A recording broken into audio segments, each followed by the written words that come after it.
Salut mes petits chatons! Aujourd'hui, je passe mon entretien annuel. Donc cette année, j'ai un super challenge, tu vois, il est 14 heures. Et à 14h30, j'aimerais bien être dans ma bagnole. Donc je vais faire un petit remix entre ce qu'ils veulent vraiment entendre et rester moi-même quand même parce qu'il faut pas déconner. Donc souhaitez-moi bonne chance. À tout à l'heure. Bonjour, je suis Marie-Berthe Montauciel.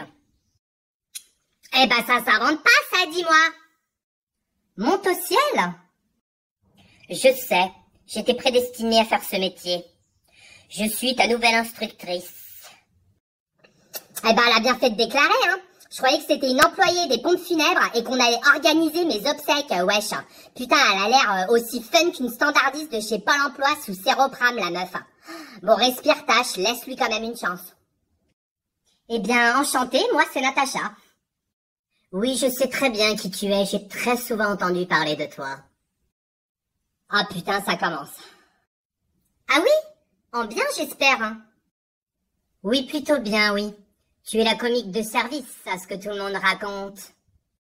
Si c'est ce qu'on dit, en même temps, c'est plutôt agréable d'être connue pour son sens de l'humour, non? Bon, elle le saura jamais, mais je suis aussi super connue pour mes 3 titres au concours du nombre de mojitos descendus dans une soirée.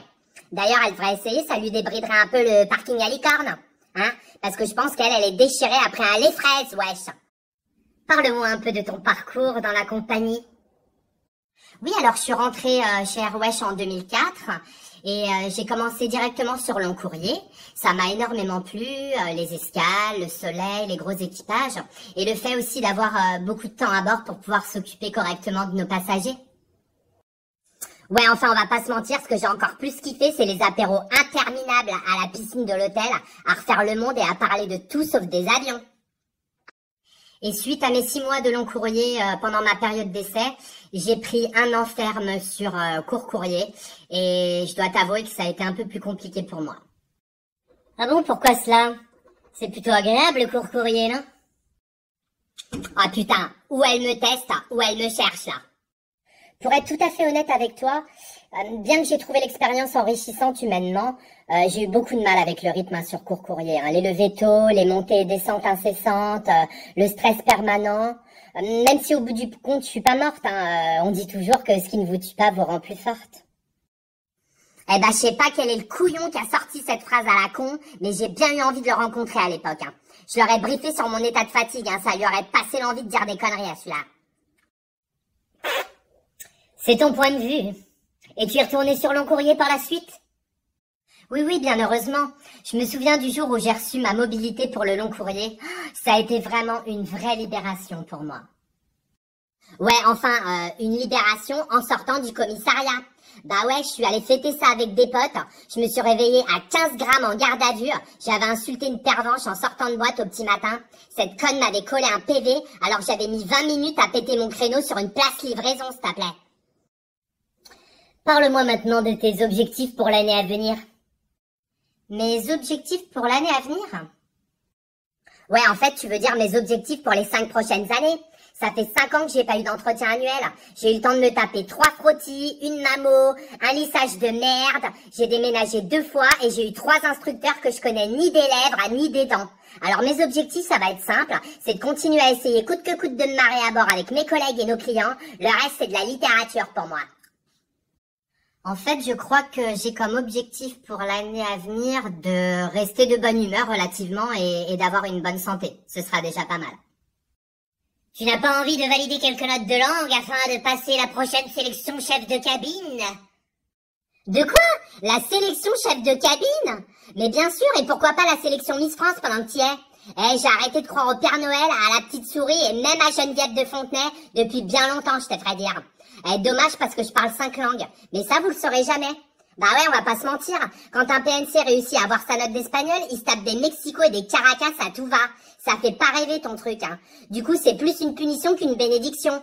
Ah non, moi je laisse la place aux collègues. Et je respecte leur choix d'ailleurs. Mais moi, franchement, je suis plus du tout là-dedans depuis ma période d'essai. Ah, j'ai compris le système direct. Et quand on comprend un système, en général, on n'y croit plus. Sur 2000 candidatures, il en reste qu'un à la fin. C'est pire qu'Hunger Games, ton truc. Ah, tu sais, je crois que je vais davantage me concentrer sur ma vie privée. J'adore mon métier, entendons-nous bien. Mais je dois t'avouer que j'aime encore plus ma vie en dehors des avions. Permets-moi d'être honnête avec toi. J'apprécie ton honnêteté, en effet. Eh ben, c'est toujours ça de gagner. Maintenant, dis-moi, que penses-tu de l'ambiance actuelle? Oh, la morue, j'y crois pas, elle va me faire craquer.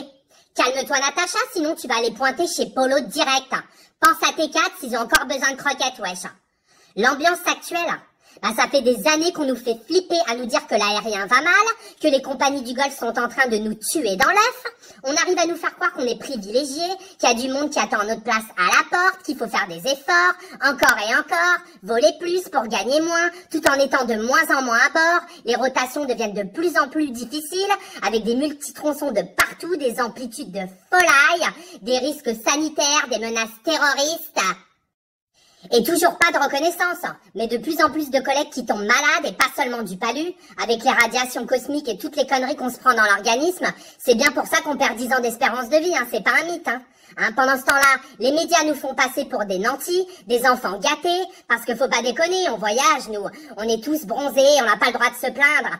Même si nos salaires fondent comme un glaçon dans la raie du cul de Mireille, pendant que ceux de nos gros bonnets décollent plus haut que nos avions. Et malgré tout ça, on continue à nous faire croire que les compagnies vont mal, alors que les avions sont pleins à craquer, ras la gueule. Ça me fait bien marrer. Et on nous dit garder le sourire, c'est montrer les dents à la concurrence. Ouais, d'accord. Alors ouais, moi je vais garder le sourire, ça vaut mieux. Puis je vais essayer humblement de le propager. Vous avez toujours réussi à diviser pour mieux régner, mais ça c'était avant. Maintenant on va rire tous ensemble. C'est tout ce qui nous reste avec notre dignité. Ça, vous pourrez pas nous en empêcher et ce sera le meilleur moyen de pas crever dans vos uniformes en crépon. Hashtag Made in China. Putain, ça fait du bien. Meilleur que de gerber après une cuite ou de péter dans une toile cirée, wesh. Oh, la kiffance. Oh, bah, je la trouve plutôt bonne, l'ambiance. Je sens que les équipages sont de plus en plus solidaires, ça fait du bien. Mais si je peux me permettre, j'ai bien envie de vous inviter à rire avec nous quand même. Parce que dans le fond, vous le savez très bien, vous et nous, on est dans le même bourbier finalement. Bon Marie-Berthe, si t'as rien à rajouter, moi je vais y aller, j'ai un vol à préparer, une valise à faire. J'ai rien contre toi, mais franchement détends-toi. Prends du plaisir à ce que tu fais. Souris, c'est tellement bon pour la santé. Ça va vraiment te changer la vie. Allez, bon après-midi et à bientôt autour d'un café ou d'un kebab. Soyons ouf. Allez, tchuss. Aïe. Tchuss Natacha. Et à bientôt j'espère. Bon mes petites gueules, challenge réussi, il est 14h30, je suis de retour dans ma caisse et je crois que je lui ai fait plutôt bonne impression. Elle s'est un petit peu débridée à la fin, elle m'a quand même lâché un petit tchuss. Donc on continue comme ça, on se serre les coudes, on rit encore et encore et tout ira bien. Allez, je vous aime. Tchuss.